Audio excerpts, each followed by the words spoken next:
Ang kwentong ito ay hango sa totoong buhay. Mula ito sa isa nating kabayan na itago na lamang natin sa pangalang Balong. Walang eksaktong taon, probinsya ng Negros. Pangkaraniwang tanawin sa probinsya ng Negros ang ekta-ektaryang tubuhan. Ito ang pangunahing ikinabubuhay ng mga tao. Kaya binansagan na sugar capital of the Philippines ang probinsya dahil sa mga magsasaka na nagtatanim ng tubo. Kaunting pagbabalik tanaw sa kasaysayan. Taong 1856 nang magsimula ang pagtatanim ng tubo sa probinsya. Ipinakilala ng isang Pranses na dalubhasa ang iba't ibang binhi ng tubo. Tinuruan ang mga magsasaka kung paano itong aalagaan mula sa pagtatanim hanggang sa pag-ani. Sa tulong ng mga kaalamang ibinahagi ng Pranses, unti-unting yumabong ang industriya ng asukal. Sa umpisa ay mano-manong paggiling at pagluluto ang ginagawa ng mga magsasaka. Nang produkto ay tinatawag na muscovado o mas kilala sa wikang Ingles bilang raw sugar. Kalaunan, sa mga huling taon ng ika-18 siglo, naitatag sa siyudad ng La Carlota ang pinakaunang sentral azucarera at nagsimulang gumawa ng mas mataas na kalidad na asukal ang probinsya. Sa paglipas ng mga taon, nagsipaglabasan ang iba pang mga sentral, kagaya ng Sentral Dakong Kugon. Sa kabangkalan, ang Biscom sa bayan naman ng Binalbagan at sa bandang norte naman, Central Hawaiian na matatagpuan sa bayan ng Victorias. Ngunit hindi lahat nagtagal. Ang ilan ay bumagsak at tuluyang nagsara. Ngunit ang ilan naman, patuloy ang operasyon magpahanggang sa kasalukuyan. Balik tayo sa kwento. Nang mga panong ito, kilala si Mang Clemente bilang may-ari ng pinakamalawak na taniman ng tubo sa lugar. Ngunit sa kabila nito, nananatiling mapagkumbaba ang matanda. Marami ang natutulungang kapwa magsasaka na sa tuwing magsisimula ang panahon ng pagtatanim, marami ang dumadayo para magtrabaho. Maliban sa sweldo, pinapadalan pa ni Mang Clemente ang mga ito ng tigisang sakong bigas. Marami ang nagpapasalamat sa matanda. Isa na dito ang kamag-anak na si Balong. Napansin ko lang, Lolo. Mukhang mabilis natapos yung pagtatanim. Wika ni Balong. Oo naman. Napakadami ng dumayo ngayong taniman. Kinulang nga ang sako ng bigas ay pinahanda ko eh. Kinakailangan pang bumaba ni Ronnie sa bayan para bumili ng pangdagdag. Bakit po kasi ayaw mong kumuha na lang ng mga taong sa sweldoan? Mas makakatipid kayo doon . Alam mo, Balong, hindi naman ako nagpupundar ng yaman dito sa lupa. Mas gusto kong tulungan ng mga tao. Kakaiba ang sayang nararamdaman ko sa tuwing ginagawa ko yon. Kapag kumuha ko ng mga taong sasahuran, hindi ko na matutulungan ng iba pang mas nangangailangan. Pumupunta mga yan dito dahil kapos din sila sa buhay. Ibang klase nga kay Lolo. Pero sa tagal kong nananatili dito sa inyo, ni minsan hindi ko pa naitanong kung bakit hindi kayo nag-asawa. Pati ba naman yan? Naiintriga ka ba sa buhay ko? Alam mo, Balong, may mga bagay sa mundo na mas nanaisin mong wala, gaya na lang ng pag-aasawa. Alam mo naman na hindi ako ganito dati. Walang sariling lupa, nakikisaka sa lupa ng iba dahil sa hirap ng buhay. Minabuti ko na lang na wag mag-asawa kaysa bigyan ng sakit ng ulo at pahirapan ng babaeng mapapangasawa ko. Mahirap magkaroon ng responsibilidad, Balong, lalo na kung hindi mo to kayang gampanan. Oo nga naman. Napapansin ko din, marami sa mga kabataan ngayon ang nakakapag-asawa ng maaga. Naghihirap ang buhay dahil walang makuwang matinong trabaho. Di naintindihan mo na ang gusto kong sabihin. Noong nagsisimula pa lang ako, madali pa ang buhay, Balong . Pwede ka mangingi ng malunggay, talbos ng kamote sa kapitbahay. Pero ngayon, halos lahat ng pangangailangan binibili na. Kaya nga po lolo, ang mahal pa ng bilihin ngayon. Parang ayoko na nga mag-asawa. Yan ang wag mong gagawin, Balong. Iba ang saya kapag meron kang katuwang sa buhay. Malungkot mag-isa, iho. Kaya kailangan mong magsikap, mag-ipon para sa kinabukasan ng magiging pamilya mo. Bata ka pa, hindi pa huli ang lahat para sa'yo. Ilang buwan na lang lalampas na ako sa kalendaryo lolo. Hayaan mo na, kung merong magkakagusto, edi mag-aasawa. Pero kung wala, bahala na. Lalampas ka sa kalendaryo. May bingo pa naman ah. Katawan lang ng tao ang tumatanda, Balong. Pero hindi ang puso. O siya, magpapahinga na ako. Ikaw na magsara ng mga bintana. Sige po lolo. Teka, hindi ka ba dadalaw sa kaibigan mo ngayon? Hindi siguro, Balong. Alam mo naman may pagkamahiyain ng isang yon. Baka sa susunod na araw. Sige na, matutulog na ako. Sige lolo, magandang gabi ah. Matapos mag-usap, pumasok na rin sa silid si Balong. Ngunit bago pa man tuluyang makatulog, biglang nakaamoy ng sinisindihang tabako ang binata. Itom, alam kong ikaw yan. Hindi ba sinabi ko na sa'yo, bawal kay Lolo Clemente ang usok ng tabako mo? Doon ka magsigarilyo sa likod. Huwag dyan sa tabi ng kwarto ni Lolo. Pasensya ka na, Balong. Sige na, lilipat na muna ako sa likod ng bahay. Akala ko ba hindi ka dadalaw ngayon? Kanina ka pa inaantay ni Lolo. Napadaan lang ako para siguraduhin ligtas ang Lolo Clemente mo. Maraming dayo kanina. Baka pag-interesan na naman nila yung kawawang matanda. Hindi talaga maiiwasan na mga ganong tao, Itom. Pero wag ka mag-alala. Hindi ko naman papabayaan si Lolo. Tiwala naman ako sa'yo, Balong. O sige na, baka maistorbo ko pa ang pagpapahinga na matandang yun. Matapos makipag-usap, kaagad naglaho si Tom, ang kapreng kaibigan ni Lolo Clemente. Tama kayo nang narinig, mga kabayan. May kaibigang kapre ang matanda. Ito ang nagsisilbi niyang tagabantay at nangangalaga sa malawak niyang lupain. Nakatira ang nilalang sa malaking puno ng mangga sa gitna ng tubuhan. Nagsimula ang pagkakaibigan ng dalawa nung binata pa lamang si Lolo Clemente. Para lubos niyong maunawaan ng lahat, aatras tayo ng maraming taon.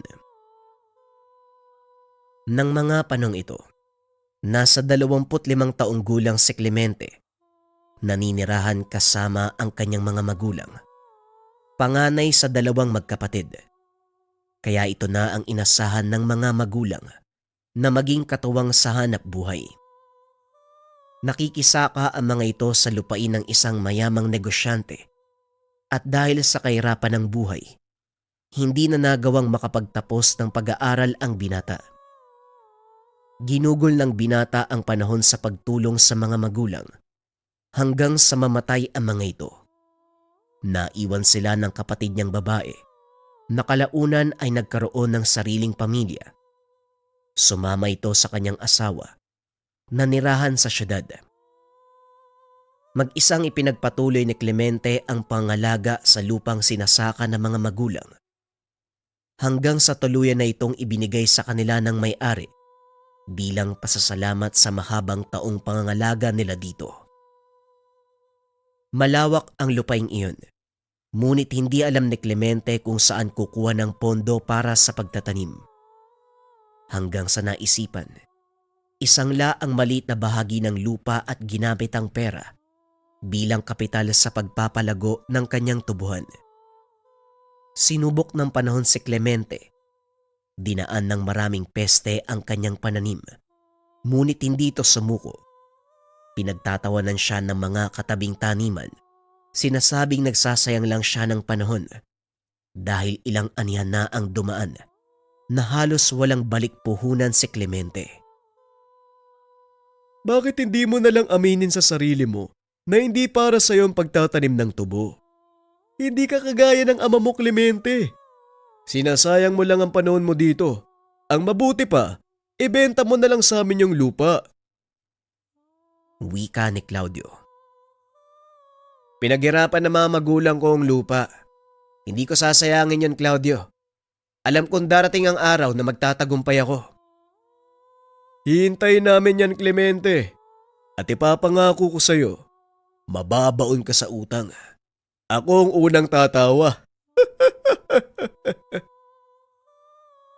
Ito ang karaniwang eksena sa tuwing dadaan sa taniman ni Clemente ang lalaking si Claudio. Madalas pangungutya o hindi kaya naman pangahamak ang naririnig ng binata mula dito, pero hindi na lang pinapansin ni Clemente ang pangahamak sa kanya. Sa halip ginawa niya itong inspirasyon para umangat. Hanggang sa dumating ang panahon, pinabura ng kapalaran ang binata. Naglalakad ito sa taniman papunta sa puno ng mangga para magpahinga. Mag-isa niyang tinatanggalan ng damo ang malawak na tubuhan. Walang sino man ang tumutulong sa kanya dahil wala naman itong kakayahang magbayad. Naupo ang binata, isinandal ang likod sa malaking puno ng mangga. Tinakip ang sombrero sa muka at panandali ang naidlip. Ngunit sa kalagitnaan ng pagtulog, nakamoy ito ng nasusunog na tabako. Nagising ang binata at dali-daling tinanggal ang sombrerong nakatakip sa muka. Inikot ang tingin sa paligid, ngunit walang ibang tao maliban sa kanya. Pinaglalaroan ba ako ng ilong ko? Ay nako, hapon na pala. Tatapusin ko na nga lang yung trabaho para sa araw na to. Tumayo ang binata. Naglakad papunta sa tubuhan. Ngunit hindi pa man nakakalayo. Nakarinig siya ng mahinang tawa na nagmumula sa isang malaking nilalang. Upo ka na muna. Mahaba pa ang araw, kaibigan. Hindi naman tatakbo mga gawain. Wika ng boses. Muling nilingon ni Clemente ang puno sa pagbabakasakaling makita ang taong nagsasalita. Kaso nga lang nabigo ito dahil wala naman siyang nakita. Epekto yata ito ng lipas gutom. Ang mabuti pa, uwi na lang ako sa amin. Kakain na ako. Magpapatuloy na sana sa paglalakad si Clemente nang may maramdaman itong tumama sa kanyang likod. Nang lingunin, nakita ang bubot na mangga. Tumingala ito, napansing may iilang bunga sa puno. Inakala ng binata na nahulog lang ito at tumama sa kanya. Kaya naman nagpatuloy sa paglalakad. Nang makalayo na ang binata, muli na namang may bumato sa kanya. Sa pagkakataong iyon, sinundan ito ng malakas na tawa. Ngayon mo sabihin sa akin, na epekto pa rin ang gutom ang nakikita mo. Nanlaki mga mata ni Clemente nang makita ang itim na nilalang. Nakaupo sa sanga ng puno, may hawak na tabako. Kapre! Kapre! Tatakbo sana si Clemente. Ngunit hindi maigalaw ang mga paa sa sobrang takot. Nanginginig ang katawan at halos hindi makapagsalita. Huwag kang matakot. Hindi naman kita sasaktan. Nais ko lang makipagkaibigan. Sa kabila ng takot na nararamdaman, pinilit ng binata na yakbang ang mga paa. Palayo ito doon sa lugar. Nagawa nitong makatakbo.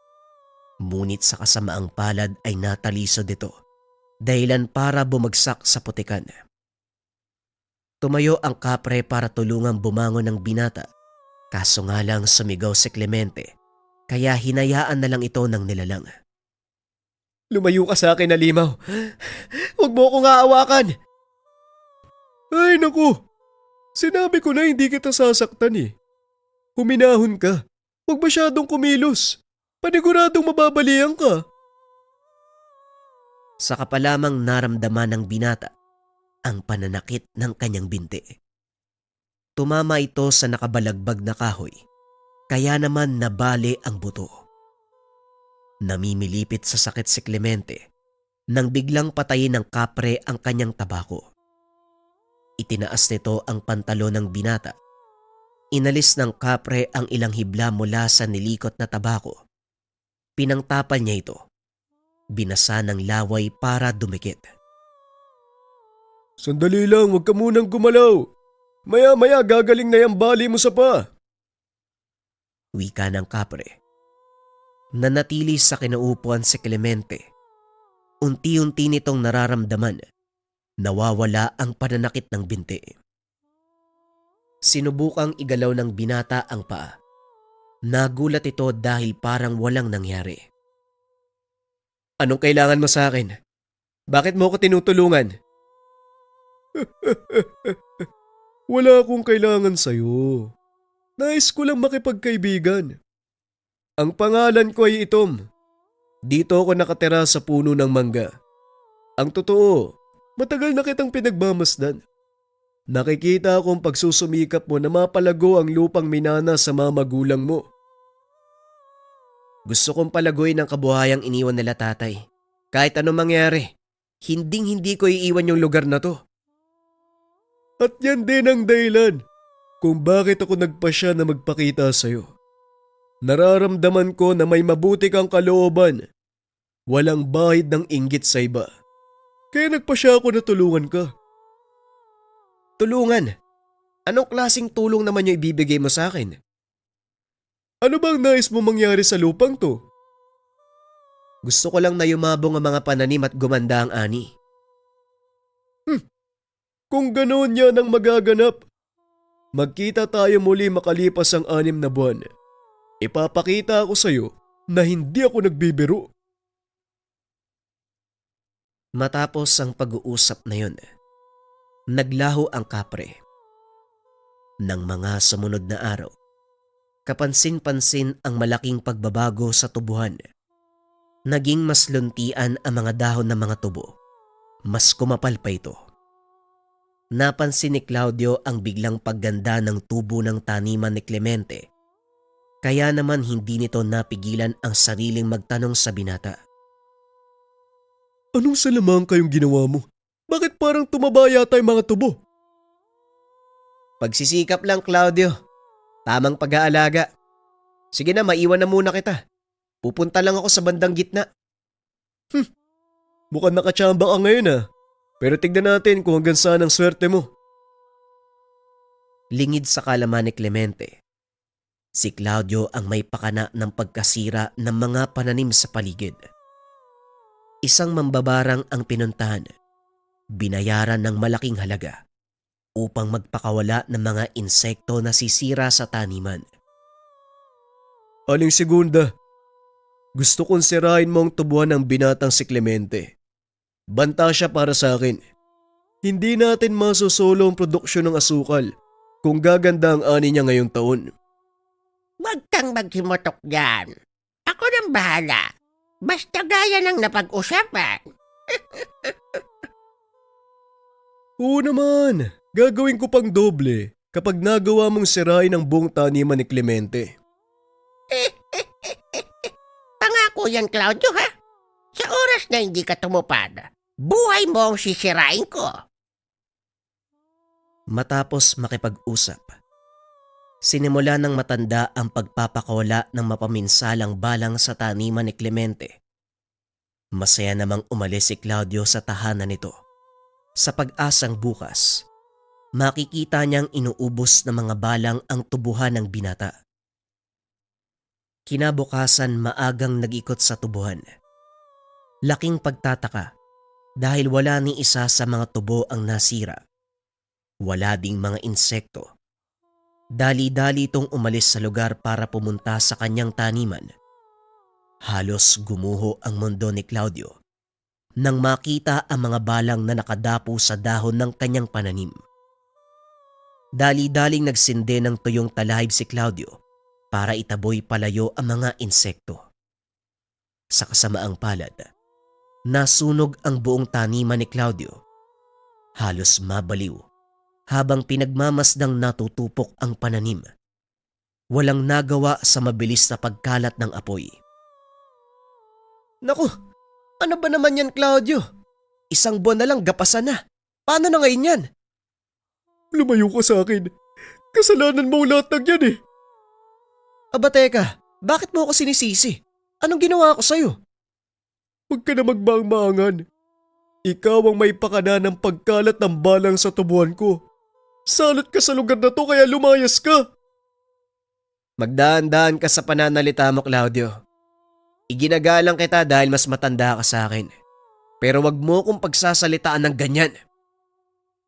Malalaman ng buong barya yung ginawa mo. Sisiguraduhin ko papalayasin ka ng mga tao.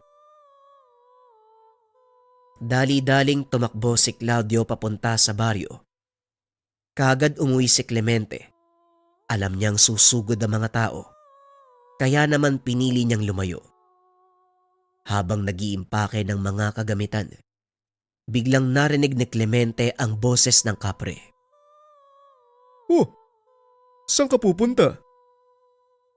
Kailangan ko nang umalis. Susugod dito yung mga taga-baryo eh. Dahil yan sa gawa ni Claudio. Ano bang kasalanan mo sa kanila? Yun na nga, wala akong kasalanan sa kanila. Kaya ako na lang ang iiwas. Hindi naman yata patas yun.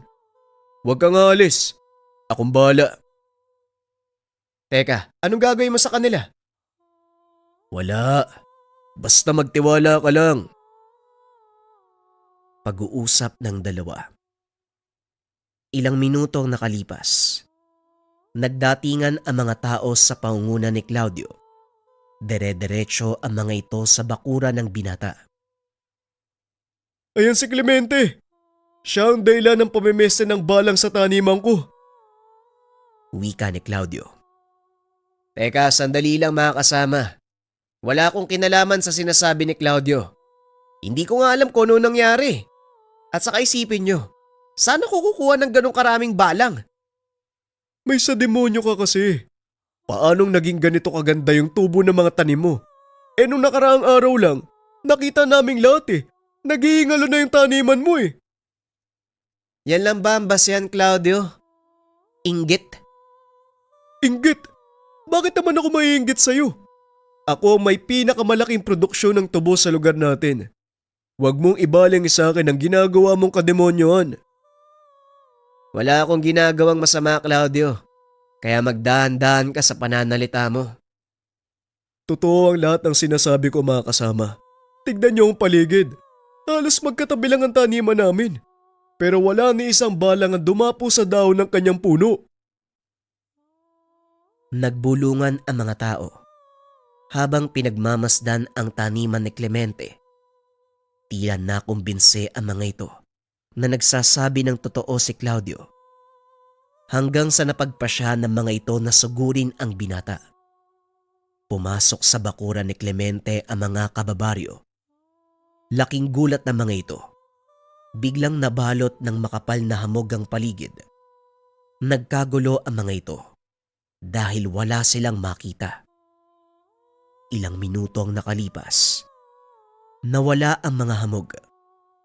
Nagtaka ang mga ito kung ano ang ginagawa nila sa harapan ng bahay ni Clemente. Mga kasama, ano nangyayari? Bakit hindi pa natin sugurin si Clemente? Palayasin natin siya sa baryo. Ha?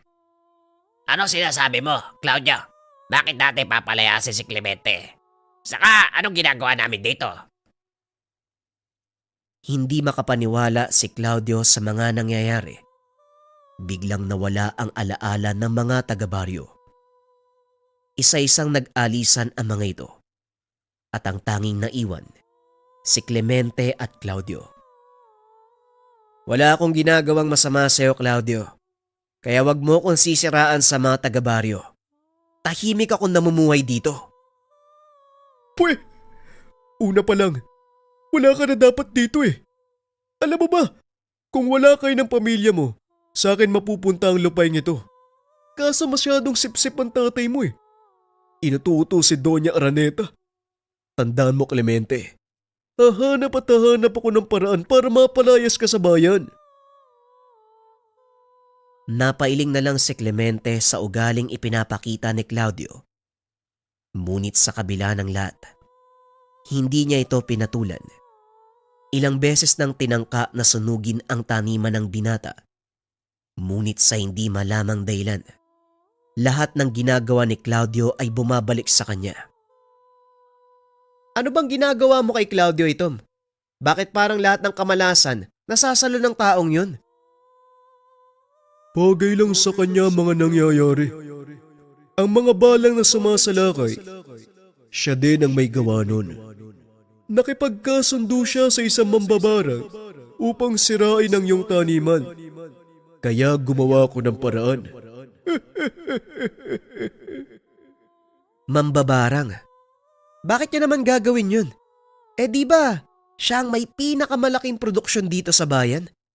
Dahil lang sa inggit, Clemente. Nakita niya ang biglaang pagbabago sa iyong mga pananim.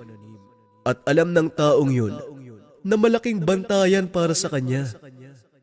Huwag kang mag-alala.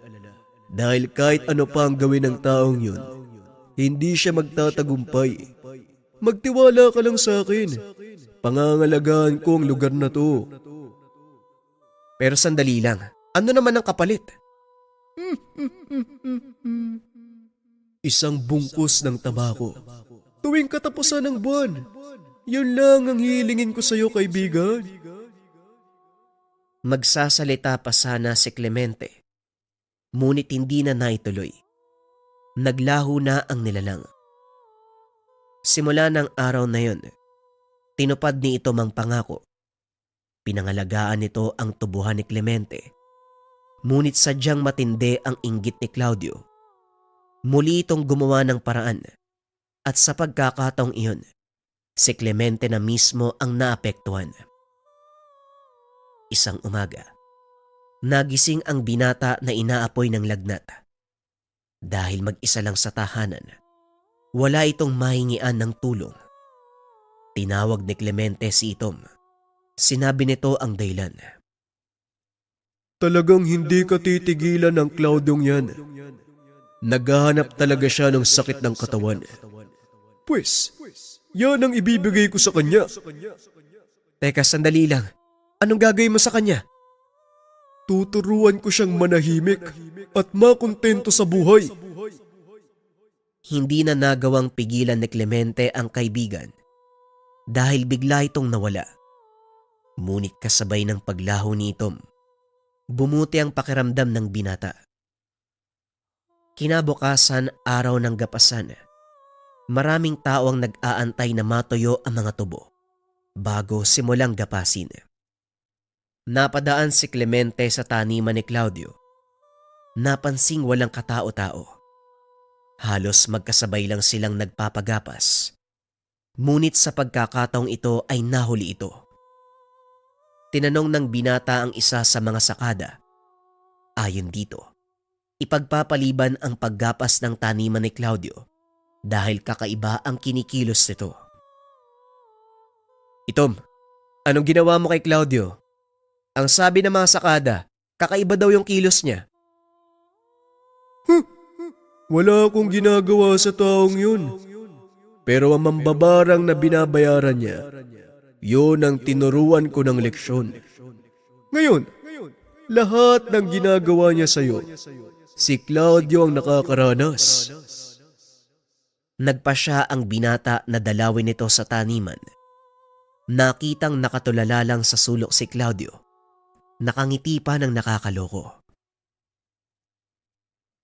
Simula nung nakaraang araw, ganyan na siya eh. Hindi makausap ng matino. Hindi rin umaalis sa sulok.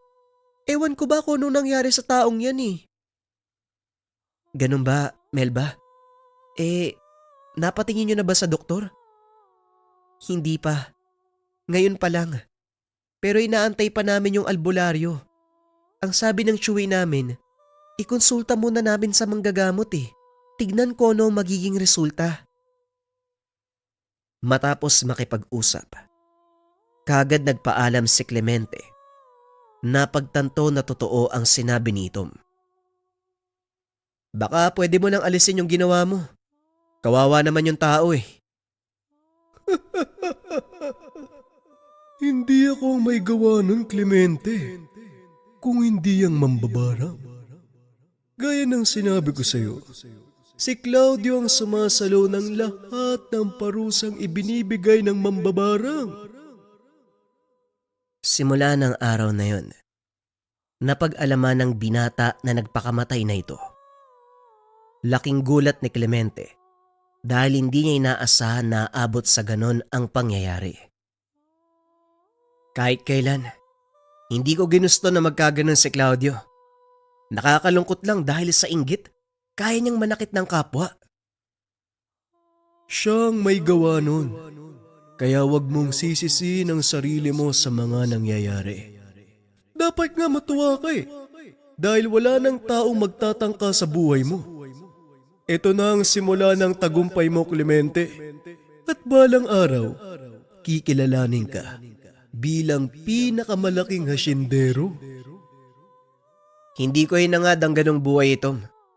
Pero kung yon ang magiging kapalaran ko, wala akong magagawa eh.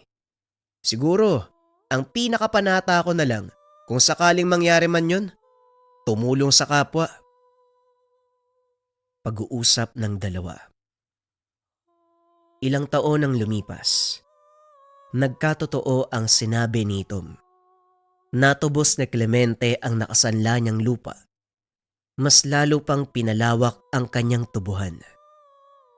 Sa pagdaan ng mga taon, unti-unting nabili ng binata ang karatig na tubuhan hanggang sa masakop na nito ang kalupaan ng kanilang baryo. Balik tayo sa kasalukuyan. Kinabukasan, maagang nagising si Balong dahil pupunta sa sentral upang kubrahin ang pinagbenta ng tubo ng kanyang lolo Clemente. Pagbaba ng binata sa tahanan, napansin nito. Napakaraming tao ang nakapila. Hindi tumuloy si Balong. Sa halip ay bumalik ito sa loob ng tahanan upang sabihan ang matanda. Lolo, maraming tao sa baba. May ideya ka ba kung anong kailangan nila? Hindi ko rin alam. Nabayaran naman natin yung mga gumapas kahapon, hindi ba?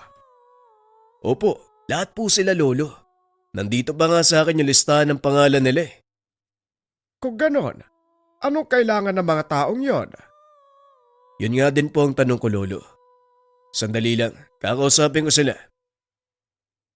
Muling bumaba si Balong at kinausap ang mga tao. Napag-alaman, pinaalis sila sa pinagtatrabahuang hasyenda nang malamang nakigapas ang mga ito sa tubuhan ni Clemente. Sinabi ng binata ang lahat sa matanda. Naawa ito sa kalagayan ng mga tao. Alam niya, walang ibang pagkakakitaan ang mga tao sa lugar na yun kung hindi ang pagtatrabaho sa bukid at paggapas ng tubo.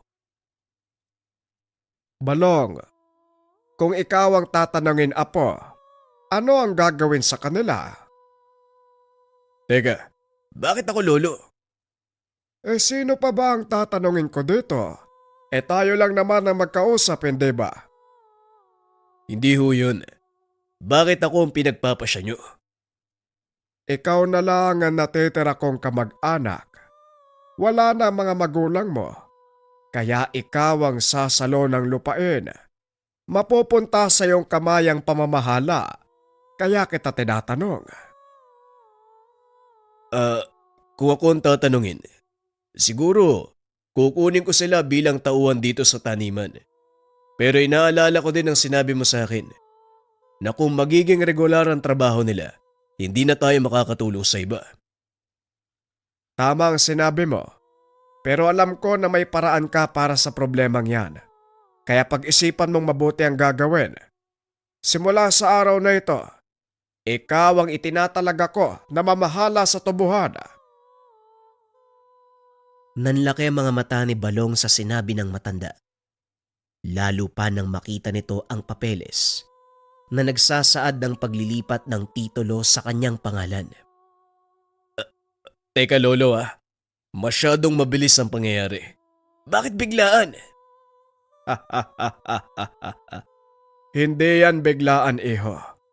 Matagal kong pinag-isipan ng desisyon. Inoobserbahan ko lang ang mga kilos mo kung paano kang makisalamuha sa mga tao. Nakikita ko na gustuhan nila ang pamamaraan mo. Kaya ito, apo, tanggapin mo. Inabot ni Mang Clemente ang papeles kay Balong. Hindi makapaniwala ang binata. Ipagkakatiwala sa kanya ng matanda ang napakalawak na lupain. Naglakad pababa ng bahay si Balong. Hinarap ang mga tao at nagsalita.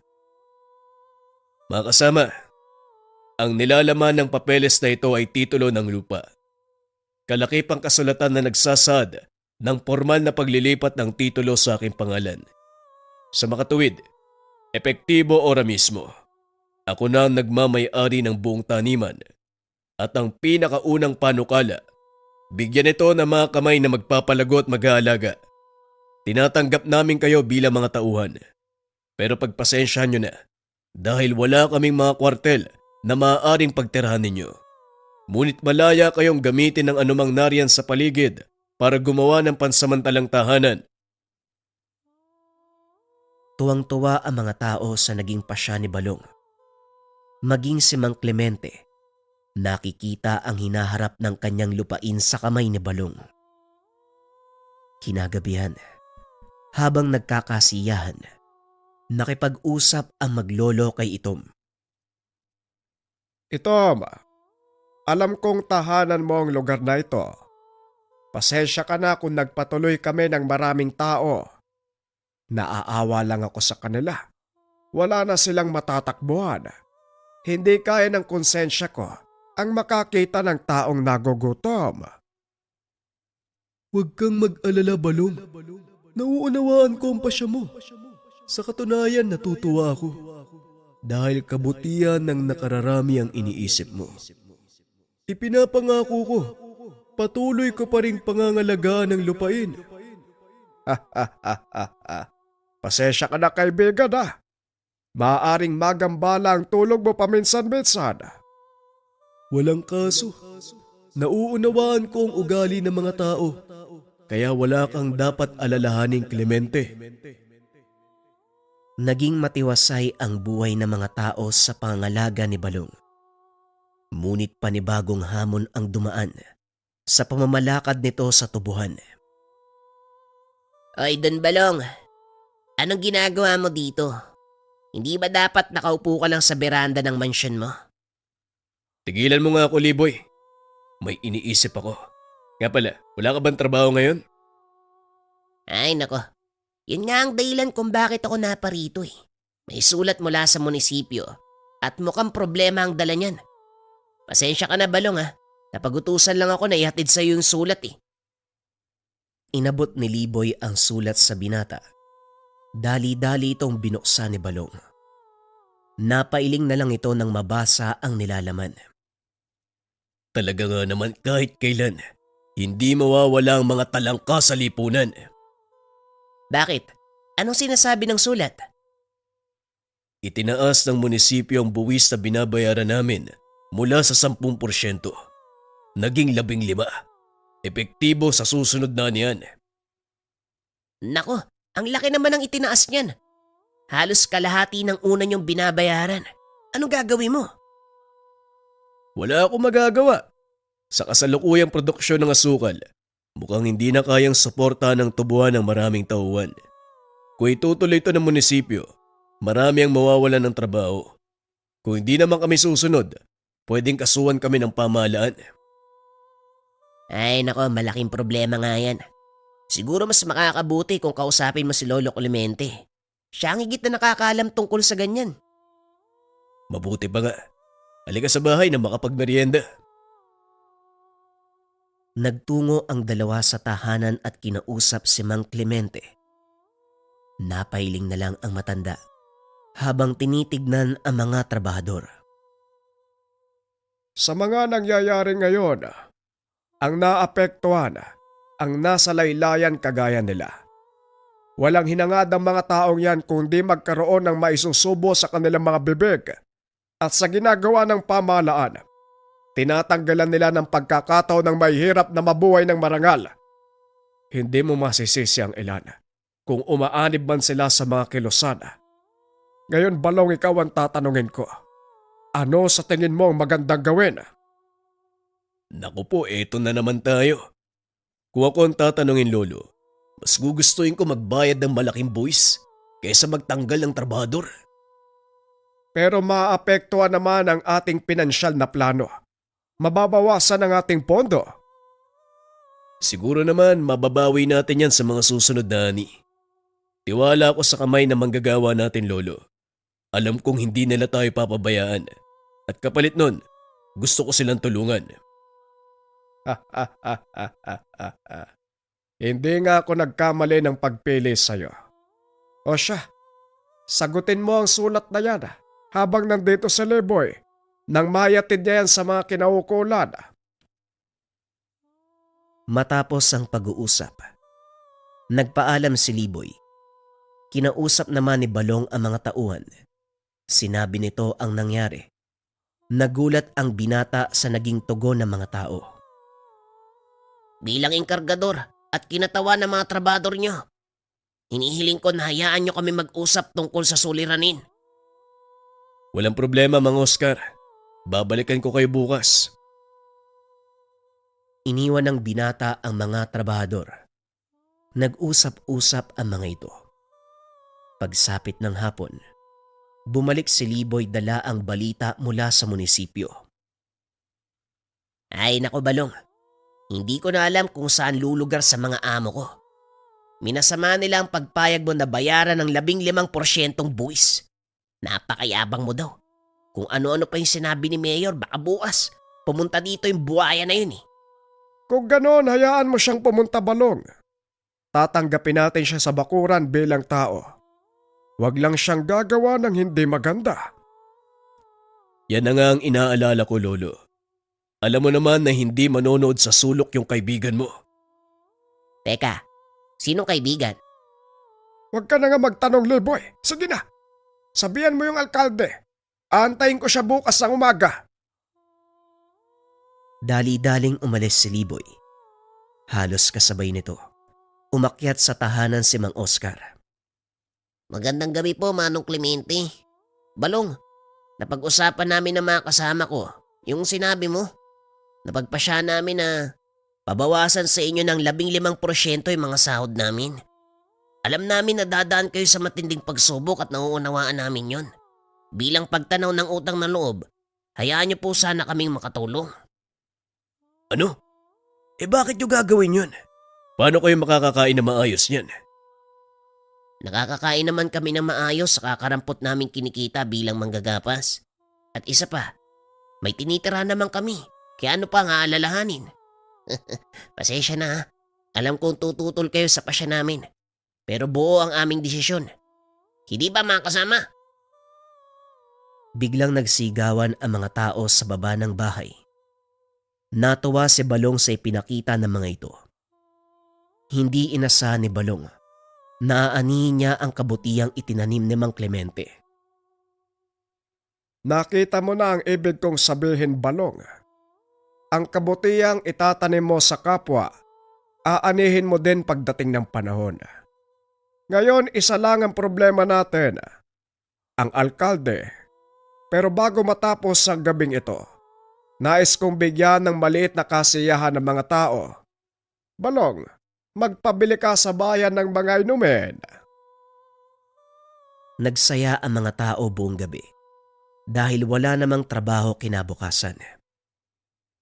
Mukhang nagkakasayahan ng mga tao. Anong meron, Clemente? Pagpapasalamat sa kabutihan ito, ma. Pasensya ka na kung maingay. Walang kaso, kaibigan. May bako. Mag-iingat ka sa panauhin mo bukas. Dahil kasama niya ang matagal mo ng kaaway. Sino ang tinutukoy mo ito, ma? Ang mambabarang. Yung kaibigan ni Claudio. Matagal na panahon na ang lumipas. Hindi pa rin ba nila nakakalimutan ang nangyari? Ang mga mambabarang na gaya ni Segunda, hindi basta-bastang namamatay. Sa katunayan, patuloy siyang nabubuhay para sa pagkakataong ito. Kung ganon, ano ang maaari nating gawin? Harapin sila. Wakasan ng mahabang panahong puot na nararamdaman. Wala naman akong ginagawa sa kanila.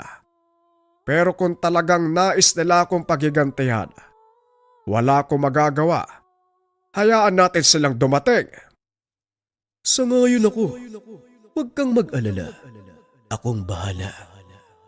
Kinabukasan, maagang nagising ang maglolo. Inayos ang kanilang taniman.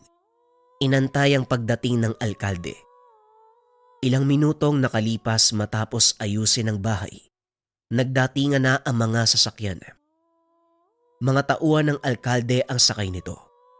At sa bandang likuran, may magarang sasakyan. Bumaba ang isang matandang lalaki, nakasuot ng magarang damit. Sa kabilang pintuan, bumaba ang isang babae na tinatayang nasa 40 taong gulang. Tumayo ang maglolo at sinalubong ang mga ito. Magandang umaga, Mayor. Ano ang nagdala sa'yo para pumasyal sa aking munting tahanan? Magandang umaga, Clemente. Nararapat lang siguro na dalawin ng isang kagaya ko ang pinakamayamang magsasaka sa bayan. Hindi totoo yan, Mayor. Kagaya lang din ako ng mga tao dito. Pangkaraniwang magsasaka. Huwag ka nang magpakumbaba, Clemente. Batay sa nakikita ko, ikaw ang may pinakamalawak na lupain at pinakamalaking kita. Pagdating sa industriya ng asukal, 1.2 milyon kada taon. Hindi yon ang kita ng isang pangkaraniwang magsasaka. Kung mahilig kang magbilang ng numero, hindi yon pangkaraniwan. Pero para sa akin, na isang ordinaryong magsasaka, walang halaga sa akin ang laki ng pera. Maaari ba kayong alokin ng kape? Akmang maglalakad na ang alkalde papasok ng bahay. Ngunit nilapitan nito ng kasamang babae. Huwag ka nang tumuloy, Mayor. May kakaibang nilalang sa lugar. Sigurado ka ba, Segunda? Oo, nararamdaman ko. Malakas ang presensya. Ano ang sinasabi ng aking manghuhula? May alaga ka daw na kakaibang nilalang. Tanong ng alkalde. Saka pa lamang napagtanto ni Clemente na ang kasama nito, walang iba kung hindi ang mambabarang na tumulong kay Claudio. Kalokohan ang sinasabi ng manghuhula. Walang ganun dito. Halika na, bago pa lumamig ang kape. Natatandaan kita. Ikaw si Clemente, ang taong kinaiinisan ni Claudia. Sa wakas, nagkita din tayo sa personal. Alam mo kung gaano kalaking pinsala ang dinulot mo sa akin. Kayo ang may gawa nun sa sarili nyo eh. Kaya wag mo kong sisihin sa mga nangyari. Ikaw ang dapat sisihin. Kung hindi dahil sa'yo, hindi sana ako nawalan ng kapangyarihan. Inantay ko ang pagkakataon na makadaumang palad ka. Kaya sana wag mo kong bibiguin. Uulitin ko sa'yo, hindi kita kilala. At kung ano man ang nangyari sa'yo, kayo lang din ang may gawa. Nakakalimutan mo yatang kasama kong alkalde. Gagawin niya ang anumang utos ko. Hinawakan ng babae ang balikat ng alkalde. Bigla itong sumenya sa mga tauhan. Naglabas ng baril ang mga ito. Itinutok kay Mang Clemente at Balong. Pagsisisihan mo ang kahangalan. Nagkamali ka ng lugar na pinasok at taong kinalaban mambabarag. Matapos magsalita ni Mang Clemente, biglang nagdilim ang paligid. Nabalot ng makapal na usok ang lugar at tila huminto ang oras para sa mga naroon. Anong kademonyoan to? Sinasabi ko na nga ba, may alaga kang ikatya. Oo, nasa loob ka ng kanyang teritoryo. Itatama ko lang ang sinabi mo. Hindi siya pangkaraniwang engkanto kung hindi isang kapre. Biglang sumilip sa bintana ang dalawang pulang mata. Laking gulat ng mambabarang. Hindi niya inasahan na may nakatira na napakalakas na nilalang sa lugar. Ano ginagawa ng kapre dito? Paano mong napapasunod ang isang mabalasit na engkanya? Hindi ko siya napapasunod. Kusa niyang ginagawa ang mga bagay na ito. Kaibigan ko ang kapre niyan at siya ang dahilan kung bakit bumalik lahat sa inyo ang pinsalang ibinabato sa akin. Kampante kang matatalo ko sa kapre niyan. Isa kong mambabarang na may kakayahang magpasunod ng mga elemento at nilalang. Manood ka kung ano ang gagawin ko sa kanya. Nag-usal ng dasalang mambabarang. Inihip sa kapre. Napatras si Itom. Tinakpan ng kanyang mga mata. Napasigaw. Maya-maya ay nanahimik. Itom, anong nangyari sa'yo? Anong ginawa mo sa kanya mambabarag? Nasa ilalim na siya ng aking kapangyarihan at gagawin niya anuman ang sasabihin ko. Anong nangyari? Bakit wala ko makita? Saan ang gagaling ang makapal na usok? Manahimik ka muna sa tabi, Mayor. Ako nang bahala sa kanila. Hindi pa rin kumikilos si Itom ng mga sandaling iyon. Kaya nilapitan ito ni Balong. Itom, anong nangyari sa'yo? Kumilos ka. Huwag kang magpapalata na nakakausap mo ko sa isipan. Gusto kong paglaruan ng mambabarang na yan. Masyadong mataas ang tingin sa kanyang sarili. Anong balak mong gawin? Magkukunwaring nasa ilalim ng kanyang kapangyarihan. Pero ang totoo, hindi umepekto sa akin ang ginawa niyang tigalpo. Tumabi ka, Balong.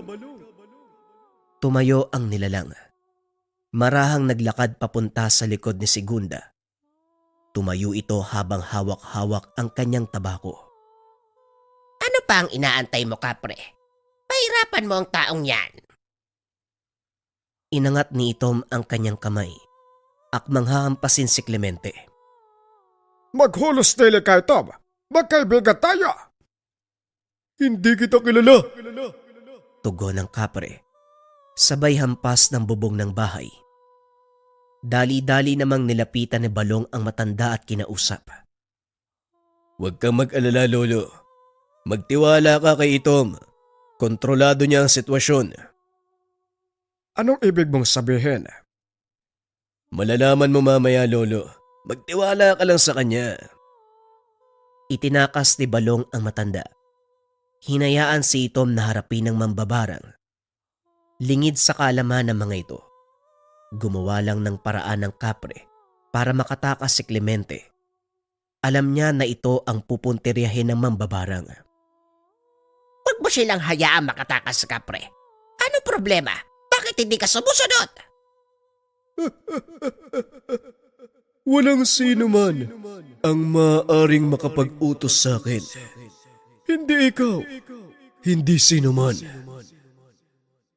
Laking gulat ng mambabarang nang bigla siyang hambalusin ng nilalang. Tumalsik siya sa malayo. Tumama ang ulo sa bato, dahilan para mawalan ng malay. Dali-dali namang tumakbo ang alkalde, ngunit hindi mapakali sa pwesto ang mga tauhan dahil sa kung anong ginagawa ni Itom. Anong ginagawa mo sa mga tao ko? Bakit hindi sila makakilos? Huminto ang oras para sa kanila. Hindi sila babalik sa dati hanggat hindi ko sinasabi. Wala akong kinalaman dito. Pakiusap, hayaan mo kami makaalis. Matapos magsalita, dali-daling tumakbo ang alkalde. Hinayaan ito ni Itom, ngunit hinarangan ito ni Balong. Saan ka pupunta, Mayor? Hindi pa tapos ang pag-uusap. Kakalimutan ko na nakasaan sa sulat ko. Bahala na kayo. Paalisin mo lang ako sa lugar na to. Hindi yun ang dahilan kung bakit ka pumunta dito, hindi ba? Anong sinabi mo kay Lolo Clemente? Masyado na siyang mayabang. Bakit, Mayor? Tinamaan ka ba sa ginawa niya? Siningil niyo kami ng sobra-sobra sa dapat naming bayaran. At ngayong pinagbigyan kayo, kami pa ang masama. Patawad.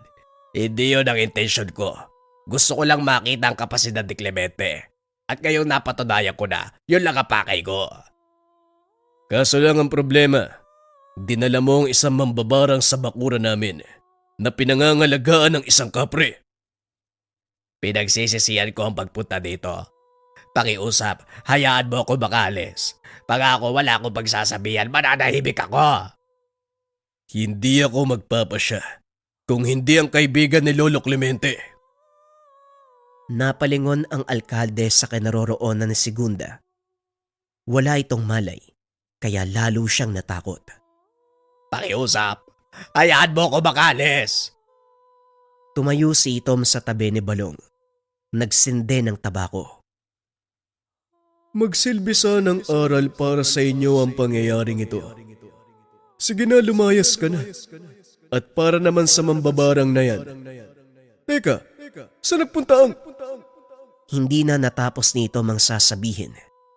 Naramdaman niya. May kung anong pumupulupot sa kanyang binti. Nagkakamali ka. Kung inakala mong matatalo mo ako.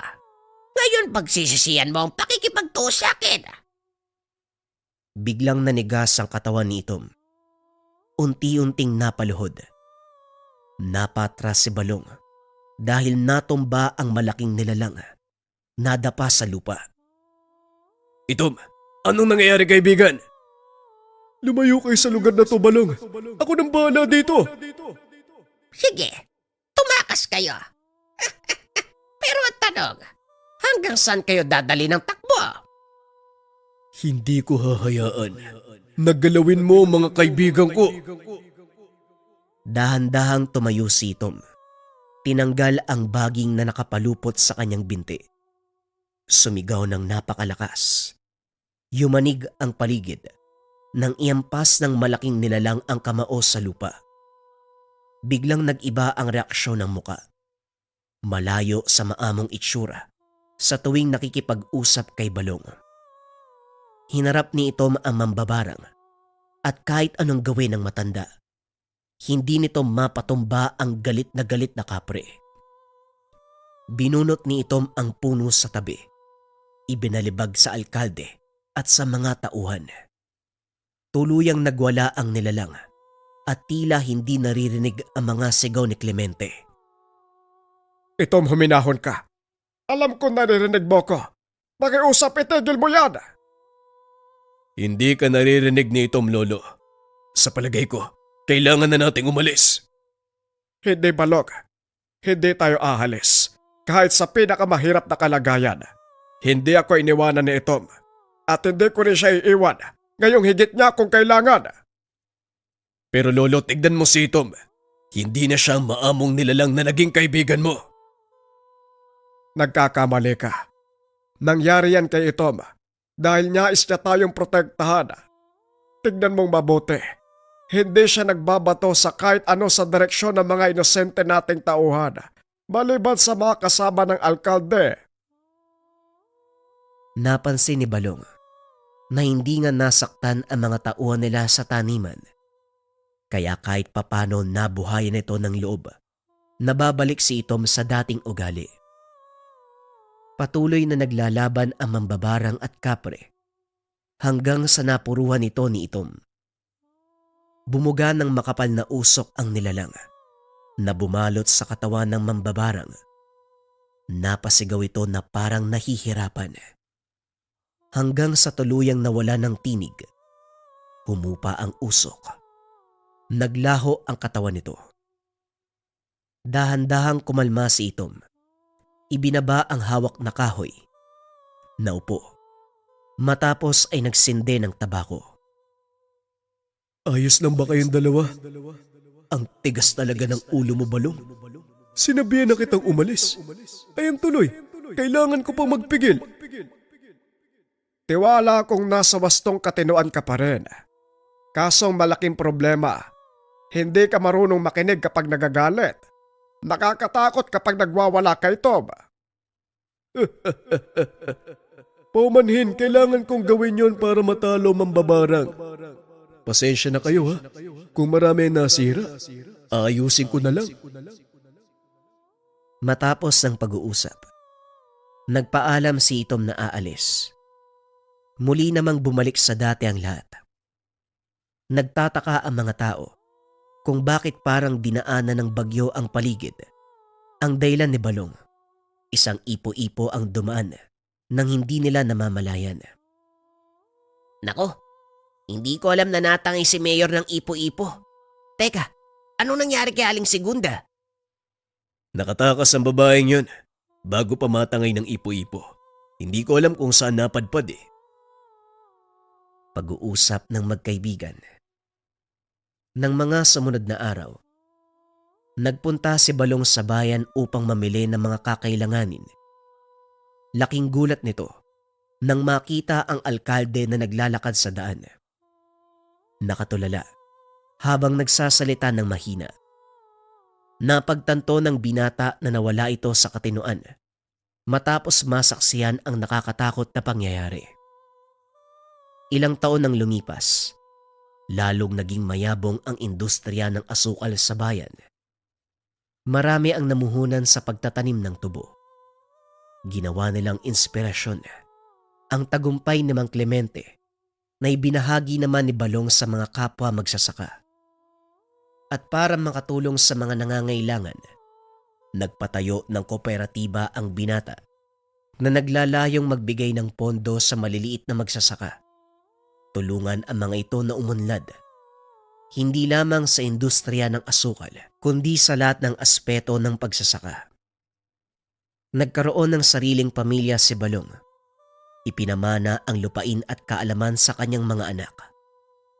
Ipinagpatuloy ng mga ito ang totoong adhikaing sinimula ni Balong, na ang sentro, pagtulong sa mga may hirap na magsasaka. Patuloy pa rin ginagabayan ni Itom ang kanyang pamilya. Hanggang sa kasalukuyan, naniniwala sila na nariyan si Itom, ang alagang kapre ng magsasaka.